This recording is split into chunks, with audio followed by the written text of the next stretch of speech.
नमस्कार, मैं पेन वाजपेयी अपने YouTube चैनल मैं पेन वाजपेयी पे आपका बहुत बहुत स्वागत करता हूं।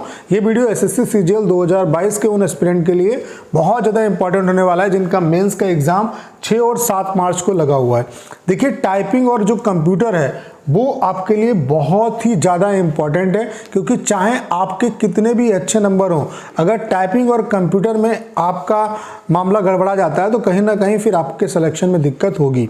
तो 2 और 3 मार्च को जिन बच्चों का एग्ज़ाम हुआ था उन्होंने ढेर सारी गलतियां की हैं इन दोनों सेगमेंट में, तो वो गलतियों को आपको रिपीट नहीं करना है। उसके अलावा कंप्यूटर में किस तरीके से आपको चीज़ों को अटेम्प्ट करना है ताकि आपका काम चल जाए। उसके अलावा टाइपिंग में आपको कौन कौन सी मिस्टेक नहीं करनी है ताकि टाइपिंग आपका इजीली क्वालिफाई हो जाए। तो वो सारी चीज़ों को यहाँ पे हम डिस्कस करेंगे और इस वीडियो से आपको रियली बहुत ज़्यादा बेनिफिट होगा। तो अगर आप एग्ज़ाम देने जा रहे हैं तो आप इस वीडियो को ज़रूर देख के जाइए, आपको इससे फ़ायदा ज़रूर होगा, क्योंकि टाइपिंग और कंप्यूटर बहुत ज़्यादा इंपॉर्टेंट रोल प्ले करने वाले हैं।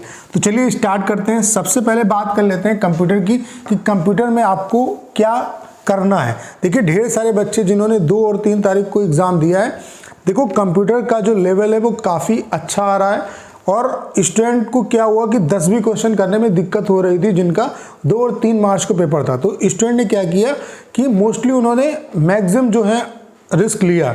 20 क्वेश्चन आपके हैं तो मैक्सिमम उन्होंने रिस्क लिया, जिसकी वजह से ढेर सारे बच्चे ऐसे भी हैं जिनके क्वालिफाइंग जो मार्क्स, जो आपको यूआर कैटेगरी वाले बच्चों को 18 मार्क्स लेके आने हैं, ठीक है, उतने मार्क्स नहीं आ रहे हैं। ठीक है, ईडब्ल्यूएस ओबीसी वालों को केवल 15 मार्क्स लाने हैं। ठीक है, अदर वाले जो बच्चे उनको केवल 12 मार्क्स लाने हैं, तो वो इतने मार्क्स भी लेके नहीं आ पा रहे हैं।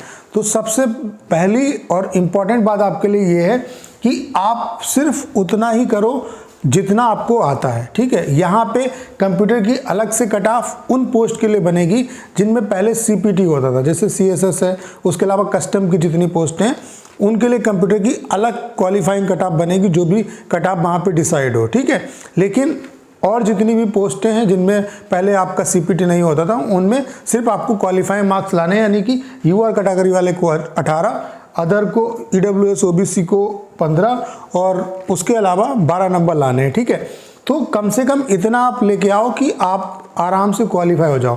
तो सबसे पहले मैंने आपको बता दिया क्या क्या आपको पढ़ना है, कहाँ कहाँ से क्वेश्चन आ रहे हैं। तो अगर आपने उस वीडियो को नहीं देखा तो चैनल पे जाकर उस वीडियो को जरूर देखिए। ठीक है, उससे आपको बहुत कुछ सीखने को मिलेगा। तो केवल वही अटेम्प्ट करिए जो आपको आता है। तो अगर आपको लग रहा है कि 6, 7 क्वेश्चन, 8 क्वेश्चन आपको आ रहे हैं तो फिर बहुत ज़्यादा रिस्क लेने की जरूरत आपको नहीं है। ठीक है, आपको बहुत ज़्यादा इसमें रिस्क नहीं लेना है। अगर आप कैलकुलेटिव रिस्क लेना चाहते हैं तो ले सकते हैं। 1-2 क्वेश्चंस पे आप रिस्क लेना चाहो और ले सकते हो जिसमें आपको लगे कि 50-50% आपको आता है, मतलब थोड़ा बहुत आ रहा है। ठीक है, तो वहाँ पे आप रिस्क ले सकते हो, लेकिन बहुत ज़्यादा रिस्क लेने की ज़रूरत नहीं है। 1-2 क्वेश्चन में ही आप रिस्क लो, बाकी बहुत ज़्यादा आपको रिस्क इसमें लेने की ज़रूरत नहीं है। तो कंप्यूटर के लिए मेरी आप सभी को यही एडवाइस है कि कम से कम इतना कर दो, क्योंकि 18 नंबर अगर नहीं आए आपके, जो कि स्टूडेंट के आने में दिक्कत हो रही है, उसके अलावा यहाँ पे नॉर्मलाइजेशन भी होगा। तो नंबर, क्योंकि डिफरेंट शिफ्ट में आपका एग्जाम हो रहा है तो यहाँ पे नॉर्मलाइजेशन भी होगा, तो मार्क्स आपके बढ़ेंगे भी और घट भी सकते हैं। वो पेपर के लेवल पे डिपेंड करेगा आपका। ठीक है, तो नॉर्मलाइजेशन भी यहाँ पे अप्लाई होगा। ठीक है, तो कम से कम इतना आप कर लो ताकि आपके अगर अच्छे मार्क्स हों और आप कंप्यूटर में यहाँ पे फेल हो जाओ तो फिर पता चला आपको कोई पोस्ट ही नहीं मिले, क्योंकि किसी भी सेगमेंट में अगर आप फेल होगे तो आप एग्ज़ाम से बाहर हो जाओगे। ठीक है, फिर दूसरा इम्पॉर्टेंट है आपका टाइपिंग। टाइपिंग सभी पोस्ट के लिए पहले क्या था कि कुछ पोस्ट के लिए टाइपिंग बिल्कुल नहीं होता था। ठीक है, टैक्स असिस्टेंट वगैरह यूडीसी की जितनी पोस्ट थी उनके लिए टाइपिंग होता था, लेकिन अब टाइपिंग सबके लिए मैंडेटरी कर दिया है। जिनमें पहले टाइपिंग नहीं होता था उसमें छूट ज़्यादा आपको मिल रही है, 20% यूआर वालों को, बाकी को 25%, फिर 30%।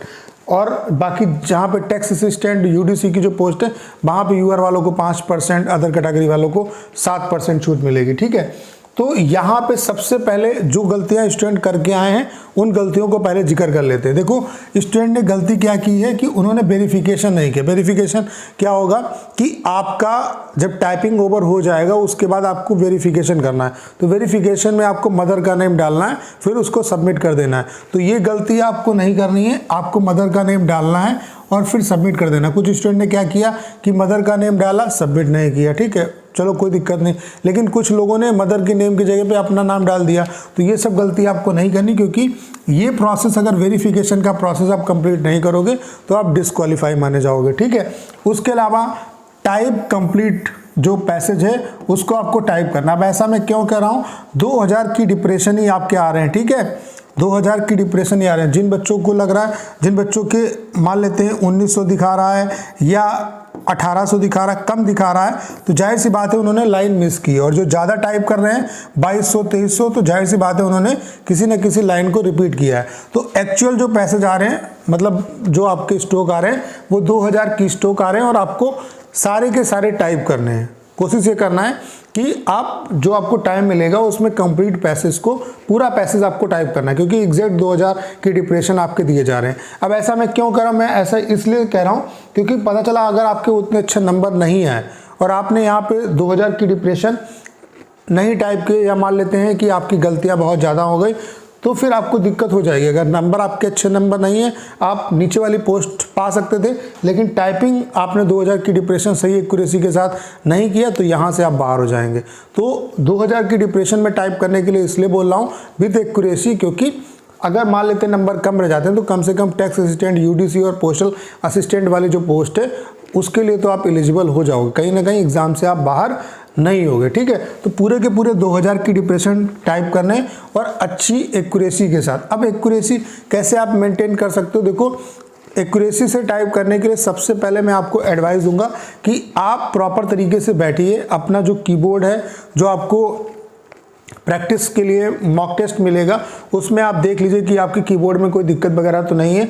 तो कीबोर्ड की सारी बटन को वहाँ पे चेक करना। वहाँ पे जरूरी नहीं कि आप पूरा जो पैसेज दिया उसको टाइप करो, वो इसलिए दिया जाता है ताकि आप जो कीबोर्ड आपको मिला है वो आप अच्छे तरीके से देख लो। बाकी न्यूमेरिक कीज वगैरह होंगे नहीं, सिंपल आपका कंटेंट होगा। आपको करना क्या है, प्रॉपर तरीके से बैठना है। जब बैठ जाओ तभी अपना स्टार्ट करना है, ठीक है। जब तक स्टार्ट नहीं करोगे तब तक वहाँ पे प्रोसेस आपका स्टार्ट नहीं होगा, ठीक है। तो जब आप स्टार्ट करोगे अच्छे तरीके से, प्रॉपर तरीके से बैठने के बाद स्टार्ट करो। पहले शुरुआत में आप क्या करो कि 1 मिनट 50 सेकेंड से 1 मिनट तक आप क्या करो कि आराम से धीरे धीरे टाइप करो। फिर 1 मिनट के बाद आपकी खुद रिदम बन जाएगी और आप आराम से, आपकी स्पीड भी बढ़ती चली जाएगी और आप पूरा पैसेज टाइप कर लोगे। शुरुआत में रिदम बनाने की जरूरत है। शुरुआत में अगर आपका कंटेंट बेकार हो गया, हड़बड़ी आपने कर दी, तो फिर दिक्कत होगी। उसके अलावा आप कंटेंट को बहुत साफ नज़र से देखो, ठीक है, मतलब किसी भी तरीके की कोई दिक्कत ना हो। उसके अलावा जहाँ पे शुरुआत में मतलब क्या होगा, लाइन रिपीटेशन का प्रॉब्लम कब होता है, क्या करती है एसएससी की, शुरुआत में सेम एक वर्ड भी रिपीट हो सकता है, 2 वर्ड भी रिपीट हो सकते हैं, 3 वर्ड भी रिपीट हो सकते हैं। जैसे मान लेते हैं कि पहली लाइन में भी ऑन लिखा, दूसरी लाइन में भी ऑन लिखा, तो जहाँ पे रिपीटिशन हो सेम वर्ड का, तो उस लाइन को अच्छे तरीके से, मान लेते हैं 1 वर्ड तक है तो इसे 2-3 वर्ड तक पढ़ो, ठीक है, 2-3 वर्ड तक है तो उसके आगे तक पढ़ो, ठीक है।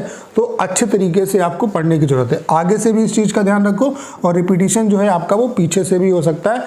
तो रिपीटिशन जो वर्ड है उनके रिपीटिशन पे ध्यान रखो कि सेम वर्ड अगर रिपीट हो रहा है तो उस लाइन को आप अच्छे तरीके से पढ़ लो एक बार, ठीक है। उसके अलावा आप माउस वगैरह का, माउस से कर्सर का यूज़ करके जहाँ पर भी आपकी गलती हो रही है उसको आप देख के सुधार कर सकते हो, ठीक है, कोई दिक्कत नहीं। उसके अलावा बैक स्पेस जो है वो आपका, सारे जितने भी बटन है सारा कुछ आपका काम करेगा। वर्ड जो है वो आपका हाईलाइट नहीं होगा। फॉन्ट की अगर बात करें तो 14 फॉन्ट पे एसएससी जो है देती है, जो कंटेंट है वो 14 फॉन्ट पे देती है। नॉर्मल कंटेंट होगा, इजीली आपका टाइप हो जाएगा। बस शुरुआत में आराम से करो, फिर आपकी रिदम आराम से बन जाएगी। और दूसरे पे फोकस नहीं करना है। सबसे बड़ी बात क्या है कि आप दूसरे पे फोकस करो।